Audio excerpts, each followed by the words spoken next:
খাদ্যের বিনিময়ে শিক্ষা, এটা বিশাল সংস্কার ক্ষেত্র।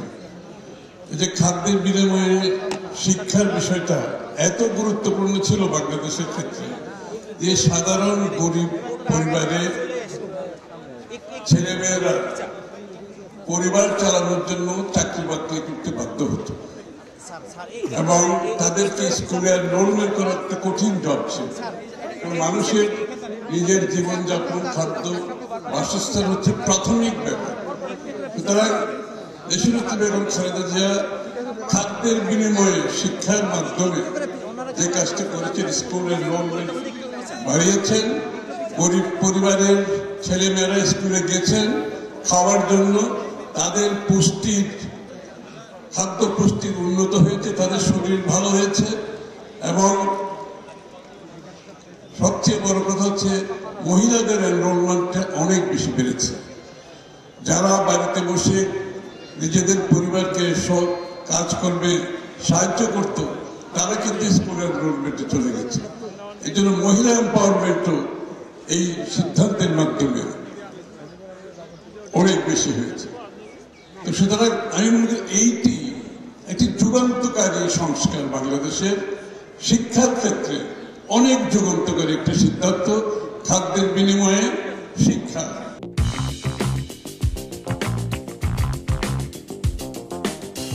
এবং বিদেশিরা যখনই জেনেছে যে বাংলাদেশে এরকম একটা প্রজেক্ট, একটা ইনোভেটিভ একটা চিন্তা, মানে যেখানে আপনি ছেলে মেয়ে গরিব পরিবারকে একদিকে শিক্ষা দিচ্ছেন, স্বাস্থ্যের জন্য সহযোগিতা করছেন, তাদের মহিলাদের এম্পাওয়ারমেন্ট করছেন।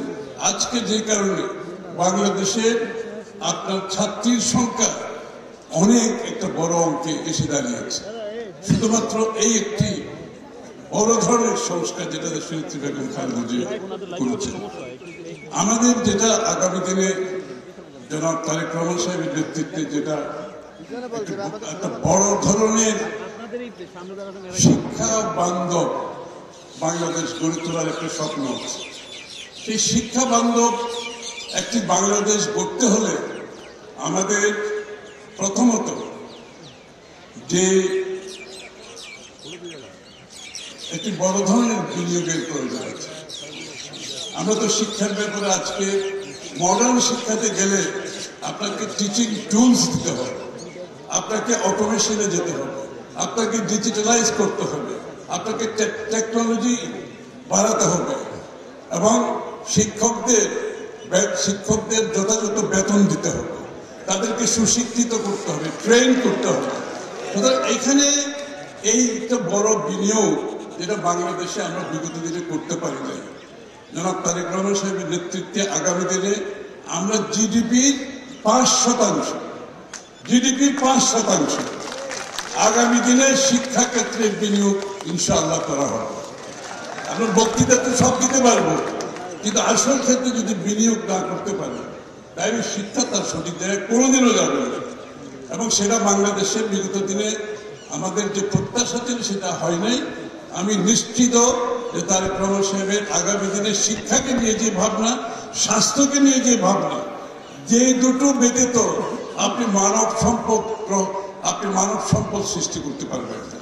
এবং মানব সম্পদ সৃষ্টি করতে না পারলে আপনি আগামী দিনে যে চ্যালেঞ্জ, দেশের মধ্যে চ্যালেঞ্জ, বিশ্বব্যাপী যে চ্যালেঞ্জ, যে আপনি উন্নয়নের পরবর্তী ধাপে যদি গ্রাজুয়েট করতে চান, মানব সম্পদ সৃষ্টি না করে কোনোদিনও সম্ভব হবে না। সেটা ইনশাআল্লাহ আমাদের সংস্কার কর্মসূচিতে আছে। আমরা জাতির কাছে প্রতিজ্ঞাবদ্ধ, সেই কাজটি আগামী দিন বিএনপি সরকার গঠন করতে পারলে ইনশাআল্লাহ করা হবে।